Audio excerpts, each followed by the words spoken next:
What up, guys? GangstaPranksta here, bringing you the weekly wrestling review for, I don't know what dates, but it's 2 weeks again. You know, I just want to apologize first and foremost. I said I wasn't going to do this again, and then I just kind of let it overlap. Fuck me, I know. But I swear to God, the next one will not be 2 weeks worth of reviews. I swear to God, I'm promising right now. And so I want to apologize first and foremost. If that even matters, I don't know, whatever. But, you know, it's supposed to be called the Weekly Wrestling Review. Whatever. Let's move on. Because, yeah, that pisses me off. Because I wanted to do it. And just shit didn't fall into place like I wanted it to. But, we're here now. So, first and foremost, welcome to the Weekly Wrestling Review. If you're new to the show, this is where we talk everything about professional wrestling. From news, reviews, to predictions. We talk about it all. So, if you're a fan of professional wrestling, welcome to the show. I love doing that intro. Just so catchy. I think it's catchy. Whatever. So what do we got to talk about? We got lots of stuff to talk about. Lots of wrestling news this week. Lots of big stuff. But other than that, we got lots of Raw, lots of Smackdown, Impact, Ring of Honor, and NXT. Also predictions for TNA Turning Point. Actually a decent looking card by TNA, so high five there. But we'll be talking more about TNA pay-per-views later on in the news section. Like I said, a lot of fucking shit to talk about. So let's start off. This will be the Raw that happened 2 weeks ago. Let's just see anything to talk about. Oh, the Ambrose, Rollins, and Reigns. You know, they finally talked about why they're in WWE. And that's to right the wrongs. And, you know, they call themselves the Shield, and it was alright. Shield's, they're kind of like a little police force, kind of, so the Shield makes sense. So it's kind of cool. So that was that. They had a nice little interview with Michael Cole. What else happened on this Raw? John Cena and Dolph Ziggler, they had a good match. Also, Antonio Cesaro and Sheamus had a good match. And the main event was CM Punk vs. Kane. That was a good match as well. After the match, the Shield attacks Kane, and then Daniel Bryan comes out, tries to make the save, but he gets taken out. Next, we got NXT. Oh, just one thing I want to touch on NXT. So, you know, I'm a big Power Ranger fan. And so I was watching, and first match was Trent Beretta and Leo Cruz, whatever. We're going to talk about someone specifically, not about the show. We'll cover the main event. Anyways, so Xavier Woods. He wrestled once before, but I guess I didn't pay attention close enough because when he came out, you know, the announcer was like, oh, coming down is Xavier Woods from Angel Grove Park or whatever. And I'm like, Angel Grove? That sounds familiar. And then on commentary, JR and the other guy were talking, and he's like, yeah, this guy was trained by Zach Taylor. No, it can't be. And then for his finisher, what does he scream out? Mighty Morphin time! And I'm like, oh shit, that's fucking crazy. So he's from... I don't know what they're doing with this gimmick. Like, is he going to be a Power Ranger? Because he's from there. He was trained by the Black Ranger.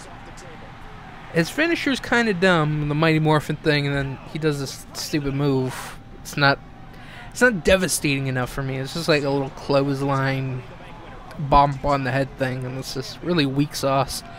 But I think that was crazy. So just a little Power Ranger fucking side tip there. So that was crazy. I don't know if they're gonna make him Power Ranger, or is this just like some Easter egg stuff, you know what I'm saying? Like, he's from there. He's obviously a fan, so that's kind of cool. That intrigued me. I'm sorry if that didn't intrigue you. Anyways, the main event of that NXT was Team Hell No taking on Michael McGillicuddy and Johnny Curtis, soon to be Fandango. Tag team title match. Pretty good match. Team Hell No wins. No shocker there. Next we had Impact, and Hogan comes out and he wants to know about what Brooke and Bully Ray. This whole thing is, I don't like it. I mean, I like Austin Aries getting involved in the little, you know, him and the interactions between him and Hulk, especially this episode, because the main event was RVD versus RVD putting his X Division title on the line against, you know, someone Hulk picks, and there's Kid Cash, Kenny King, Zema Ion, and Austin Aries, and there was a lot of good interactions between all 5 of them, especially Aries and Hogan. Just, you know, Hogan, I'm gonna lie down on your desk. You know, oh, it's not that comfortable, Brooke. How do you do it? And it's just like, damn, Aries is the man. I love him. But what else do we got to talk about? Wes Briscoe. Oh, his gut check challenge. See if he got a cut contract. Al Snow was nowhere to be found. I don't know what they're doing with him, because on the week after this one we're talking about, you know, they were backstage and, you know, he's like, oh, I got like roofied or something and they stole my wallet and ID, and it's like, what are they doing with Al Snow, you know? Like, first the Joey Ryan thing, now this. Just stop. Just let him do whatever. Don't make him into a wrestler or any storyline. Just let the wrestlers do the storylines. He's not a wrestler anymore. So, anyway, so Wes Briscoe, he actually got a contract. Bruce Pritchard said yes. Taz said no. And D'Lo Brown, who filled in for Al Snow, he said yes. So Wes Briscoe is now part of the TNA roster. He already was secretly, because he's in the Aces and Eights, but that's whatever. And the main event was Austin Aries versus RVD for the X Division title. Good match. Aries wins by DQ after Bully Ray attacks Aries. Next we got SmackDown. Nothing really to talk about on SmackDown. There's one good match. That was it. And that was Kofi Kingston, Team Hell No versus Primetime Players on Wade Barrett's. That was a good match.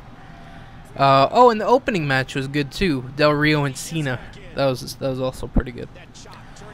What else do we got to talk about? This is from 2 weeks ago, so I'm just trying to look at the good stuff. I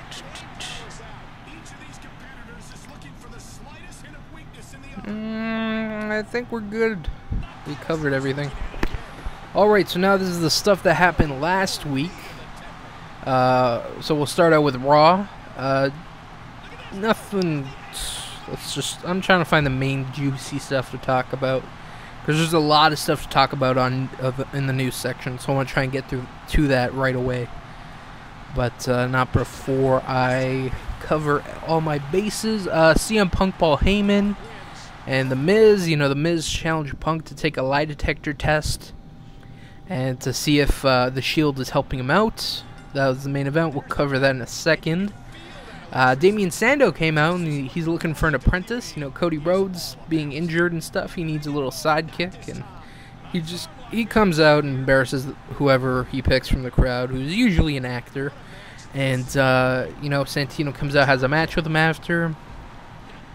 What else? Brad Maddox, another chance to get a contract. He took on Randy Orton. Not much of a match, because Orton beat the fuck out of him. And after the match, the Shield attacks Randy Orton. And the main event was the whole lie detector thing.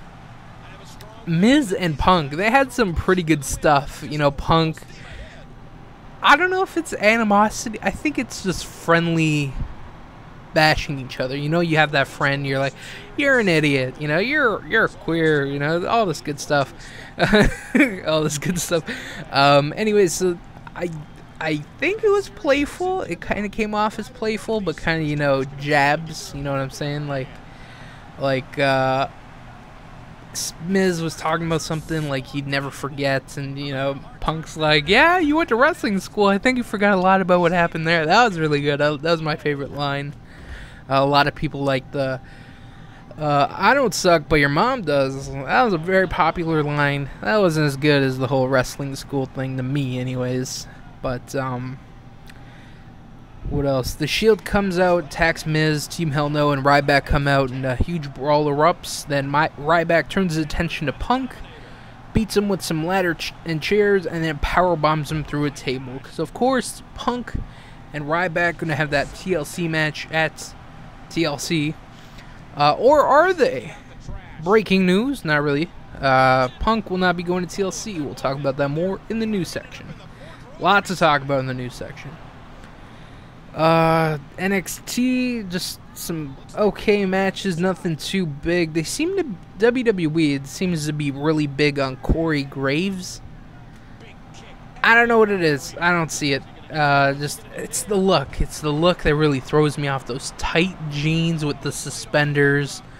I'm like, what the fuck? Like, that's gay as shit. Like, get some wrestling attire, maybe some pants, you know, some kind of like what, I don't want to say Zima Iron pants, but like just pants like that, pants tights, you know, just the jeans and the suspenders. It's just like, what the fuck are you thinking? It looks terrible. So yeah, that was that. Moving on to Impact, we got Samoa Joe and Devon TV title match. Pretty good match. Devon wins and is the new TV champion. Some big news coming at three big things coming out of TNA Impact. That was one of them. The other, Mickie James comes out, says she's going to be the new Knockouts champ. Tara comes out with Jesse, and, you know, they go back and forth. And then Velvet Sky comes out. Random as shit. Couldn't be more misplaced. Like, it was just kind of awkward for her to come out. Like, there's really no reason for her to come out. None at all. Tara wasn't attacking Mickie. You know, Velvet just came out because she felt like it. And, you know, she just says that 2013 will be her year, and it feels good to be back. And end of segment. I'm glad to see her back, but this wasn't that good. Just my opinion, though.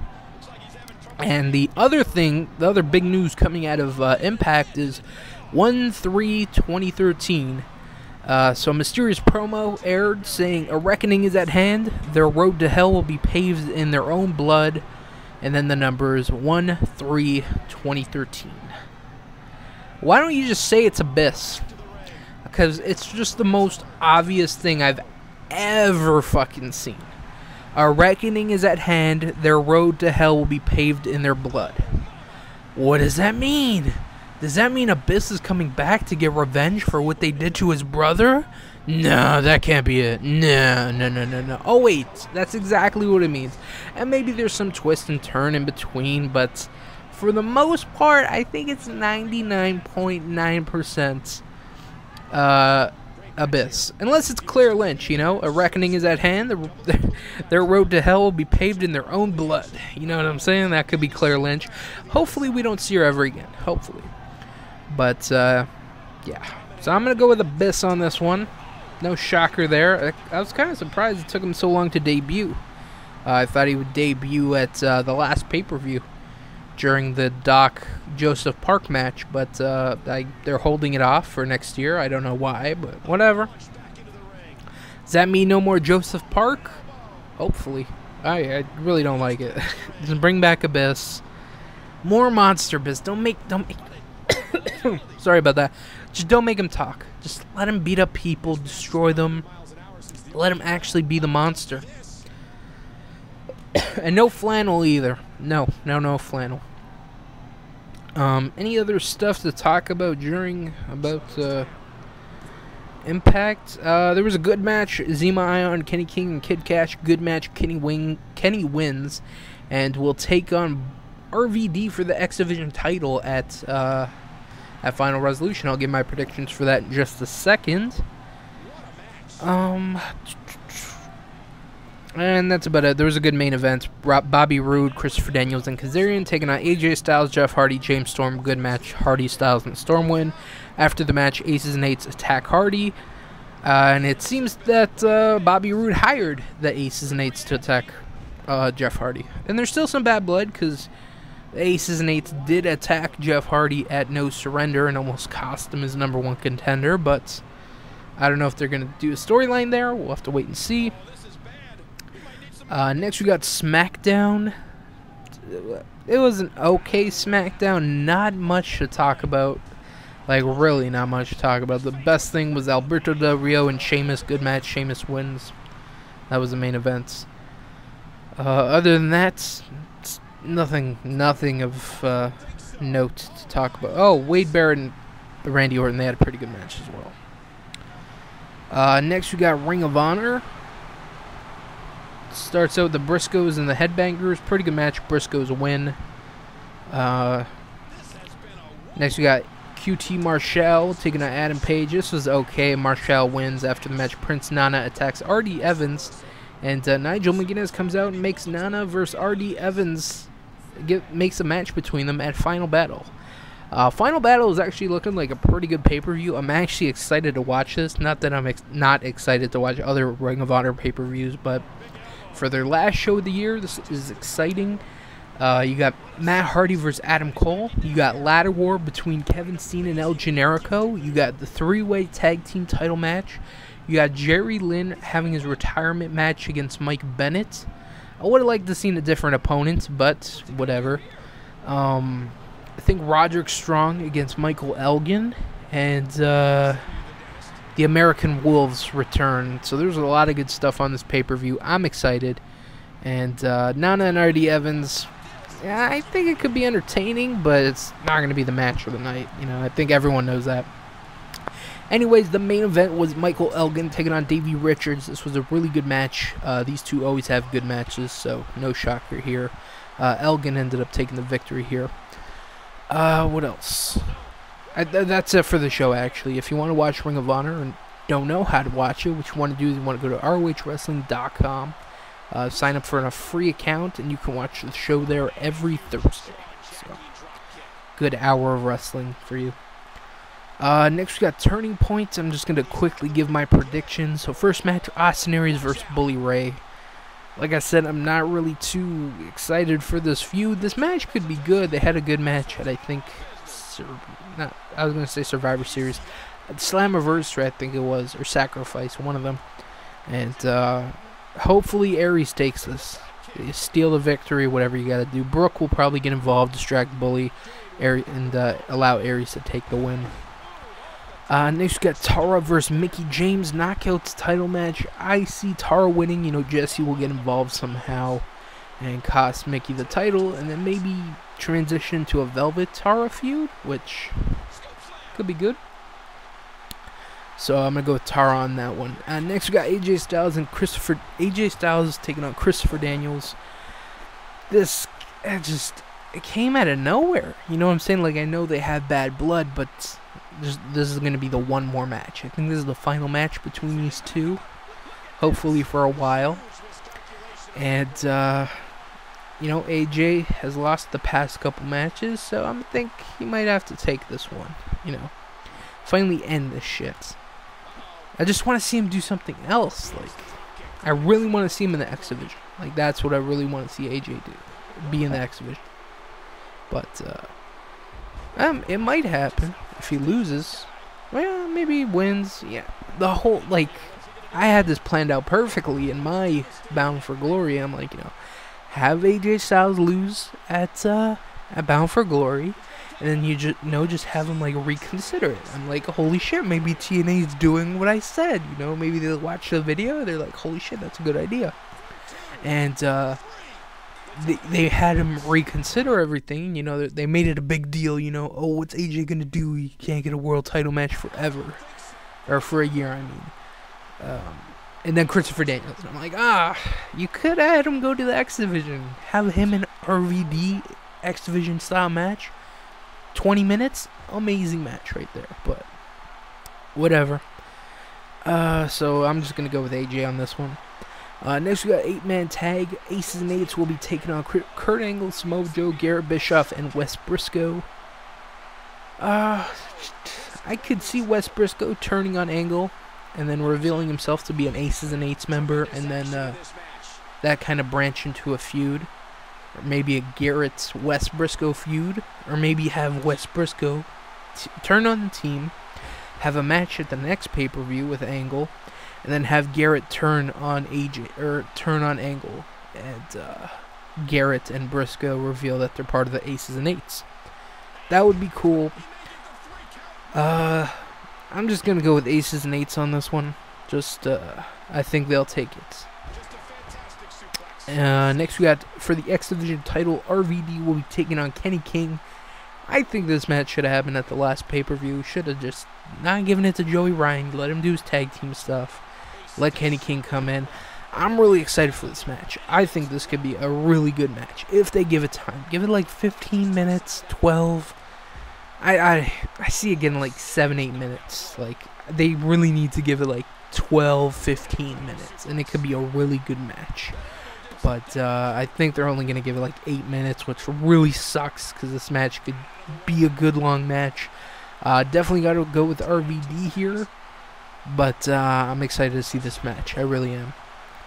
Next we got Chavo and Hernandez versus Matt Morgan and Joey Ryan for the TNA Tag Team titles. There's a lot of, steam behind Matt Morgan right now, but I think Chavo and Hernandez, well, I would like to see Joey Ryan and Matt Morgan win, but maybe at the next pay-per-view. Like, I don't want them to win right away, so I'll say Chavo and Hernandez for this pay-per-view. Next we got Jeff Hardy, or the last match, Jeff Hardy versus Robert Roode TNA World Title match. I'm going to go with Jeff Hardy on this one. Actually, I don't know. I really don't know who to pick in this one. It could go either way. I'm going to stick with Hardy for the most point. I think he'll retain his title. Probably face James Storm at the next pay-per-view since he got screwed out of his #1 contendership. So I think Hardy's going to win, take on James Storm at the next pay-per-view. If there is a next pay-per-view. I think there is. I think the next pay-per-view is Genesis, and then they put into full effect what they plan on doing. So next we got the wrestling news. Lots of news. So first let's start off with an update on Jesse Sorensen. He broke his neck almost a year ago. How's he doing? He posted on Twitter recently that he's feeling a lot better. He's in shape. He's buff as shit, and I think he could be returning anytime soon. Hopefully I think he should have a feud with Zema Ion. That's just my opinion, though. But I think he should come back and feud with Zema. Or maybe he's scared, he doesn't want to re-injure his neck with Zema's. I don't know. So, that was that. Next, CM Punk has been pulled from the TLC pay-per-view due to a knee injury. Or knee surgery, I apologize. Well, he had a knee injury, and then he had surgery for it, so that's why he's getting pulled from the match. This match will take place instead of... there will be a match to take place instead of Ryback and Punk for the TLC match. It will be Team Hell No and Ryback versus The Shield in a TLC match.